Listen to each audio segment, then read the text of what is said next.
বাবা মা নাম রেখেছিল পাপাই। এই সাউন্ড জগতের সবাই আমাকে কিং বলে ডাকে। এডিটিং বয় অরূপ বেরুগ্রাম শেখ।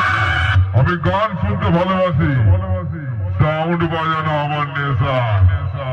এই কম্পিটিশন ময়দানে সবাই আমাকে কাঁধে তুলে নাচায়, তাই তো আমার নাম পাপাই।